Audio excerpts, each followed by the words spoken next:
Right ఇక breaking news చూస్తున్నాం. ప్రజాపాలనపై ముఖ్యమంత్రి రేవంత్ రెడ్డి రేపు సెక్రటేరియట్లో సమీక్ష నిర్వహించనున్నారు.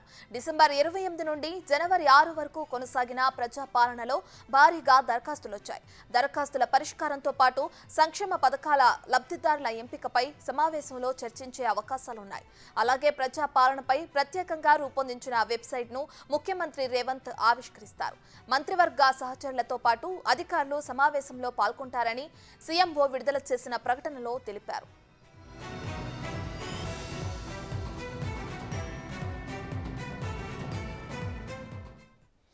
ఇక ప్రజాపాలనపై ముఖ్యమంత్రి రేవంత్ రెడ్డి రేపు నిర్వహించబోతున్న సెక్రటేరియట్లో సమీక్షకు సంబంధించి మరింత అప్డేట్స్ మా ప్రతినిధి సాదిక్ అందిస్తారు.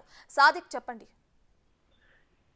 రత్న, ప్రజాపాలన దరఖాస్తులకు వెల్లువెత్తున వస్తున్నాయి. ప్రధానంగా చూసినట్లయితే గతంలో ఎన్నడూ లేని విధంగా ప్రజాపాలన దరఖాస్తులకు అనూహ్య స్పందన వస్తుంది. ఇప్పటికీ చూసినట్లయితే మనకు 1,25,84,383 దరఖాస్తులు వచ్చాయి. వీటన్నిటిని ఏం చేయాలనిపైన కూడా ముఖ్యమంత్రి రేవంత్ రెడ్డి రేపు అధికారులతోని అదేవిధంగా మంత్రులతోని వారు చర్చించబోతున్నారు. ప్రధానంగా ప్రజాపాలన.తెలంగాణ.gov సంబంధించినటువంటి వెబ్సైట్ ను కూడా ప్రారంభించబోతున్నారు.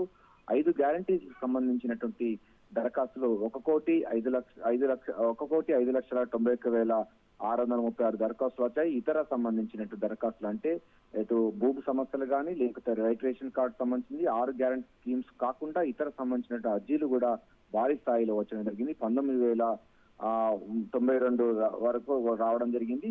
సో ఈ అంశాలన్నింటిపైన ఏం చేస్తామని దానిపైన కూడా అధికారులతోని మంత్రులతోని ముఖ్యమంత్రి రేవంత్ రెడ్డితో సమీక్షా సమావేశాన్ని నిర్వహించబోతున్నారు. పూర్తి స్థాయిలో కూడా 100 రోజుల్లోగా ఈ 6 గ్యారంటీ స్కీమ్స్ అమలు పరుస్తామని కూడా కాంగ్రెస్ ప్రభుత్వం ఇందిరమ్మ రాజ్యం ప్రజాపాలన చేస్తామని స్పష్టం చేసిన గారి ఇప్పటికే ఈ అంశం పైన పూర్తి స్థాయిలో రాష్ట్రంలో ఉన్న 16,392 గ్రామ పంచాయతీల్లో అదేవిధంగా మున్సిపల్ వార్డులో కూడా గ్రామ సభలు నిర్వహించి మొత్తంగా చూసినట్టు 1,11,46,293 మందితో పాల్గొన్నటువంటి అతిపెద్దమైనటువంటి ప్రోగ్రామ్ గా ఇది అభివర్ణించవచ్చు. తెలంగాణ రాష్ట్రంలో ప్రజాపాలన ప్రారంభమైన తర్వాత ఇంత భారీ స్థాయిలో కూడా దరఖాస్తు రావడం అన్నది ప్రాధాన్యత సంతరించుకుంది. ఆ తర్వాత వీటన్నిటిని పూర్తి స్థాయిలో కంప్యూటరీకరణ చేస్తారు. ఆ తర్వాత ఆయా సంబంధించినటువంటి అధికారులకు పూర్తి స్థాయిలో ఉండి దీన్ని స్క్రూటినీ చేయబోతున్నారు. దీనికి సంబంధించినటువంటి ప్రజా వెబ్సైట్ కూడా రేపు ప్రారంభం కాబోతుంది.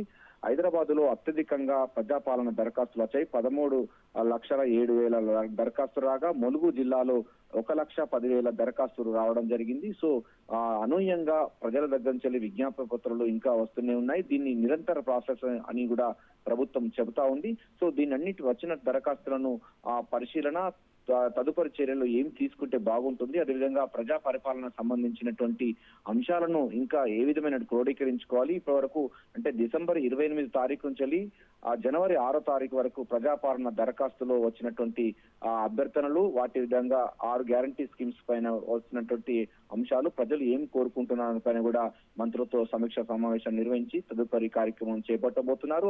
ఆ తర్వాత నెల రోజుల ప్రభుత్వ పాలన అంటే ప్రజాపాలన ప్రారంభమైన నేపథ్యంలో దానికి సంబంధించినటువంటి అనేక అంశాలను కూడా పొందుపరిచి రేపు మంత్రులతో సమీక్ష సమావేశం ముఖ్యమంత్రి రేవంత్ రెడ్డి సమీక్ష సమావేశం రేపు సెక్రటేరియట్ లో నిర్వహించబోతున్నారు. రత్న, రైట్, థ్యాంక్ యూ సాదిక్.